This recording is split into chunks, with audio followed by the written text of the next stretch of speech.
मैं एक शादीशुदा महिला हूँ। मेरी उम्र 29 साल की है। मेरा नाम नीलम है। मेरी शादी को ज्यादा समय नहीं हुआ है। मैंने पति से अरेंज मैरिज की थी। शादी के बाद कुछ सालों तक तो सब सही चल रहा था। अब मैं इस रिश्ते से तंग आ चुकी हूँ। मेरा पति मेरे साथ टाइम स्पेंड नहीं करता है। वो अपने काम को प्राथमिकता देता है। सारा दिन अपने काम में लगा रहा है। दरअसल वो एक कंपनी में काम करता है जिसमें उसे कुछ खास पैसे नहीं मिलते हैं। उनका एक छोटा भाई भी है जो उनसे करीब 10 साल छोटा है। ज्यादातर मैं उनके साथ समय बिताती हूँ। मेरा पति मुझे वो खुशी नहीं दे पाता है। सच बताऊं तो मैंने पिछली 1 साल से संबंध नहीं बनाए हैं। मैं खुद को अकेला महसूस करती हूँ। लेकिन कुछ दिनों से मैं मेरे देवर की ओर आकर्षित होने लगी हूँ। वो मुझे बहुत पसंद है। मन ही मन तो वो भी मुझे पसंद करते हैं। मेरा देवर घर भी जिम लगाता है। मैं उसके ताकतवर मसल्स को देखकर कंट्रोल खो देती हूँ। मैं देवर के करीब आना चाहती हूँ। कंपनी में काम ज्यादा होने की वजह से मेरे पति शाम को घर नहीं आए। उस दिन घर पर मैं और मेरे देवर ही थे। उस दिन सर्दी भी काफी ज्यादा थी। मैं अलग कमरे में अकेली सो रही थी। रात को मुझे सर्दी लगने लगी और साथ ही मुझे अंधेरे से डर लग रहा था। मैं उठकर मेरे देवर के पास गई और उनसे पूछा कि क्या वो मेरे कमरे में सो सकते हैं। उन्होंने बिना कुछ सोचे समझे मुझे हाँ कर दी और वो मेरे साथ कमरे में आ गए। हम दोनों एक ही बेड पर सो रहे थे। हम दोनों एक ही रिजाई में सो रहे थे। नींद में पता ही नहीं चला और हम दोनों एक दूसरे के करीब आ गए। मैंने करवट बदली और उन्हें अपनी बाहों में भर लिया। मैं मेरे देवर के साथ पिछले 3 साल से रिलेशन में हूँ। हमारे बीच सब कुछ सही चल रहा है। वो मुझे बहुत प्यार करते हैं। लेकिन कई बार मुझे ये डर लगने लगता है कि मेरे उनके साथ कोई भविष्य नहीं है। अगर ये बात मेरे पति को पता चलेगी कि मैंने उनके छोटे भाई के साथ संबंध बनाए हैं तो वो मुझे छोड़ सकते हैं। मुझे अब कुछ समझ नहीं आ रहा है कि मुझे क्या करना चाहिए। वैसे मैं मेरे देवर से भी दूर नहीं होना चाहती हूँ। मैं इस परिस्थिति को कैसे हैंडल करूँ?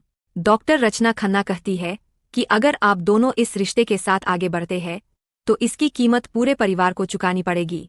लेकिन अगर आप दोनों पूरी तरह से एक दूसरे के प्यार में पागल हैं तो आप दोनों अपने परिवार को इस रिश्ते के बारे में बता सकते हैं।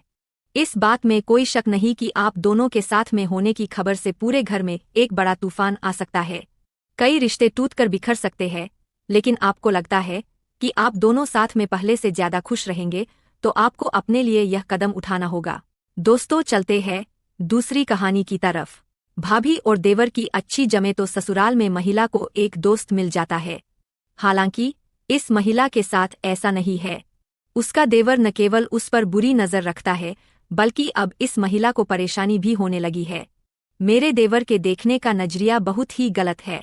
वह बहुत ही गलत नजरों से घर की सभी महिलाओं को देखते हैं। उनकी मौजूदगी में घर की सारी महिलाएं बिल्कुल भी ठीक महसूस नहीं करती है। वह अक्सर किसी से भी फ्लर्ट करने लगते हैं। लेकिन कोई भी उनके बारे में कुछ नहीं कहता। यहाँ तक कि उन्होंने हमारी घर की सबसे छोटी बच्ची को भी नहीं छोड़ा है। मुझे भी बहुत परेशान किया हुआ है। लेकिन अब मुझे समझ नहीं आ रहा है कि परिवार को परेशान किए बिना मैं इस समस्या से कैसे निपटूं। इस समस्या को सुलझाने का सही तरीका क्या हो सकता है? डॉक्टर रचना के सिंह कहती है कि आप बहुत ही अजीब परिस्थिति से जुआ रही है। मुझे लगता है कि सबसे सही होगा कि आप उनसे दूरी बनाकर रखें। अपनी समस्या को छिपाने से कोई भी हल नहीं निकलेगा। कम से कम आपको अपने पति से इस बारे में जरूर बात करनी चाहिए या फिर किसी ऐसे सदस्य या दोस्त को इस बारे में बता सकती है जिस पर आप भरोसा करती हो। आप चाहे तो अपने देवर से भी इस बारे में खुलकर बात कर सकती है। उनसे कठोर शब्दों में कहने की कोशिश करें कि वह जो कुछ भी कर रहे हैं वह उन्हें बिल्कुल भी शोभा नहीं देता है। आखिरकार यह पूरे परिवार का सवाल है। उन्हें यह समझाने की कोशिश करें कि हो सकता है आपका नजरिया गलत नहीं हो, लेकिन जिस तरह की आप हरकत करते हैं उससे घर की महिलाएं बिल्कुल भी कंफर्टेबल महसूस नहीं करती है। आप उनसे बात करते हुए कह सकती है कि मैं जानती हूं कि आप एक खुले दिमाग के इंसान हैं, लेकिन आपके व्यवहार से दूसरों को परेशानी होती है।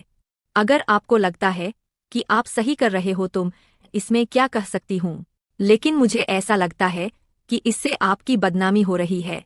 मैं आपके हित में ही सोच रही हूँ।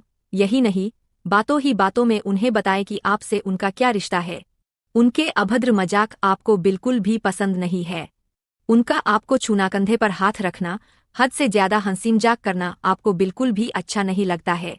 दोस्तों चलते अगले कहानी की तरफ। मैं अपने देवर और नंद को देखकर रोने लगी। हर रोज की तरह इस रात को भी मेरी ननंद और देवर पता नहीं कहाँ से रात को आते हैं और एक बड़ा सा डिब्बा लेकर दोनों अपने कमरे में जाकर पता नहीं क्या करते हैं। मैंने लाख जानने की कोशिश की लेकिन उन्होंने मुझे कभी नहीं बताया कि आखिर वह दोनों क्या कर रहे हैं। मैंने इस बारे में अपने पति रमेश से भी बात किया। मैंने कहा कि मेरी नंद और देवर पता नहीं क्या कमरे में करते हैं और दिन रात बस वही कमरे में घुसे रहते हैं, कभी भी किसी काम को करने में मेरी मदद भी नहीं करते हैं, दिन भर अपने में मस्त रहते हैं और मैं काम करती रहती हूँ। लेकिन उन्होंने मेरी बात सुनने से मना कर दिया और कहा आरती जाओ, आज ऑफिस में बहुत काम है, मुझे जाने दो, फिर बात करेंगे। फिर मैंने सोचा क्या किया जाए, आखिर वह मेरी ननंद और देवर है और मैं उसकी भाभी हूँ। अगर वह कुछ भी गलत करेंगे तो घर का ही नाम खराब होगा। इसीलिए मैंने निश्चय किया यह सारी बात मैं अपनी सास को बताऊंगी। मैं अपनी सास के कमरे में गई और उन्हें सारी बात बताई कि कैसे मेरी नंद और देवर देर रात को कहीं से आते हैं बड़ा सा डिब्बा लेकर और उसमें पता नहीं क्या होता है। फिर वह दोनों अपने कमरे में चले जाते हैं, अंदर से कमरा बंद कर लेते हैं और उसके बाद सुबह ही कमरा खोलते हैं। मैंने खिड़की से भी झांकने की कोशिश की लेकिन उन्होंने खिड़की को भी बंद कर दिया। फिर उनकी सास ने दोनों को बुलाकर पूछा कि आरती जो कह रही है वह सब सच है, तुम लोग आखिर क्या कर रहे हो। तो उन लोगों ने कहा कि भाभी झूठ बोल रही है, हम लोग कमरे में सोने के लिए जाते हैं और कुछ नहीं करते हैं। लेकिन आरती को तो अपनी नंद और देवर दोनों पर बहुत गहरा शक था। वह जानती थी कि यह लोग कुछ तो छुपा रहे हैं। एक दिन आरती ने सोचा आज तो मैं इन सब का पता लगाकर रहूंगी, चाहे जो हो जाए। फिर उसने अपने देवर और नंद के कमरे में जाकर पलंग के पीछे चादर ओढ़ के छुप गई और इंतजार करने लगी कब उसका देवर आएगा। थोड़ी देर बाद उसका देवर हाथ में बॉक्स लेकर कमरे में आया और दरवाजा बंद कर लिया। उसकी नंद तखत पर बैठी हुई थी। उसकी नंद ने अपने भाई से कहा क्या हुआ, सारा काम हो गया। तो उसके भाई ने कहा हाँ सब काम हो गया। तो उसने कहा ठीक है, बॉक्स खोलकर दिखाओ। उसने जैसे ही बॉक्स खोला उसकी भाभी आरती ने बॉक्स को देखकर जैसे बिल्कुल अचंभित हो गई। उसकी आंख में आंसू आने लगे, वाह बहुत जोर जोर से रोने लगी। यह सुनकर उसके देवर और नंद ने भाभी को देख लिया। वह लोग भी परेशान हो गए हैं कि अब क्या होगा और उन्होंने अपनी भाभी से कहा यह बात आप घर में किसी से भी मत बताना, हम लोग बड़ी मेहनत करके यहाँ तक पहुँचे हैं। अपनी बहन को आईएएस बनाना चाहता हूँ और उसके लिए पैसों की जरूरत होगी, जिसके लिए मैं यहाँ बॉक्स में किताबें भर के दुकान दुकान पर जाकर बेचता हूँ और जो भी पैसे आते हैं उससे अपनी बहन को कोचिंग करवाता हूँ और रात भर उसको पढ़ाता हूँ। अगर यह बात अपने घर वालों को बता दिया तो घर वाले उसको पढ़ने नहीं देंगे और उसकी शादी करा देंगे। भाभी यह सब सुनकर बहुत रोई क्योंकि वह उनके बारे में बहुत गलत गलत सोच रही थी। फिर उनकी भाभी ने अपने देवर और नंद से कहा कि तुम लोगों को अब और मेहनत करने की जरूरत नहीं है, अब तुमको जितने भी पैसे की जरूरत है वह मैं तुमको दूंगी। और उनकी भाभी ने अपने जेवर सोना चांदी बेचकर अपनी नंद को पढ़ाया और एक दिन उसकी नंद आईएएस बन जाती है और कहती है कि आज जो कुछ भी मैं हूँ अपनी भाभी की वजह से हूँ। यह सब सुनकर उसकी सास और उसके पति को बहुत शर्म महसूस होती है। इसीलिए दोस्तों कहा जाता है मेहनत इतनी खामोशी से करो कि सफलता शोर मचा दे। आज उनका परिवार बहुत खुश है और सब मजे से अपनी जिंदगी जी रहे हैं। दोस्तों यह कहानी देवर नंद हिंदी कहानी से आपको क्या सीखने को मिला हमको जरूर बताना। धन्यवाद।